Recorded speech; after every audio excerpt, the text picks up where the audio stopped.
Hello നമസ്കാരം. നമ്മുടെ അടുത്തൊരു സൈറ്റ് വരുന്നത് ചെറുതുരുത്തിയാണ്. ഇവിടെ കസ്റ്റമർ റിക്വയർമെൻറ്റ് ഉണ്ടായിരുന്നത് ഒരു ഫാം സെറ്റപ്പ് ആയതുകൊണ്ട് തന്നെ നമ്മൾ 6 ഫീറ്റ് ഹൈറ്റാണ് കൊടുത്തിട്ടുള്ളത്. ഇവിടെ യൂസ് ചെയ്തിട്ടുള്ള chain link 4x4 3 mm thickness വരുന്ന 6 ഫീറ്റ് ഹൈറ്റോളം വരുന്ന ചെയിൻ ലിങ്കാണ്.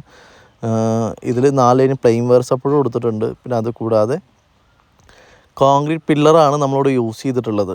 ഇവിടെ അതിർത്തിയിൽ ഫുള്ളായിട്ട് ഒരു 3 അടിയോളം പൊക്കത്തിൽ കരിങ്കല്ല് ഫൗണ്ടേഷനാണ് കൊടുത്തിട്ടുള്ളത്. ആ ഒരു ഫൗണ്ടേഷനൊക്കെ കാല് വരുന്ന ഭാഗത്ത് ഓരോ 8 അടിക്കും പില്ലർ വരുന്നത് കൊണ്ട് തന്നെ അത്രയും ഭാഗം പൊളിച്ചെടുത്തിട്ട് 2 അടിയോളം താഴ്ചയിൽ റീപാക്ക് ചെയ്ത് കല്ലുകളൊക്കെ റീപാക്ക് ചെയ്ത് കോൺക്രീറ്റ് ചെയ്തിട്ടാണ് നമ്മൾ ചെയ്തിട്ടുള്ളത്. അത്യാവശ്യം നല്ല സ്ട്രെങ്ത്തിൽ തന്നെ ചെയ്തിട്ടുണ്ട്. ഇവിടെ കോൺക്രീറ്റ് പില്ലറിൻ്റെ നമ്മൾ അത്യാവശ്യം നല്ല കോൺക്രീറ്റ് പില്ലറാണ് യൂസ് ചെയ്യുന്നത്. നല്ല ക്വാളിറ്റി ഉള്ളത്. ആ ക്വാളിറ്റി നിലനിർത്താനായിട്ട് നമുക്ക് വൈറ്റ് സിമെൻറ്റ് കൂടെ കൊടുത്തിട്ടുണ്ട്.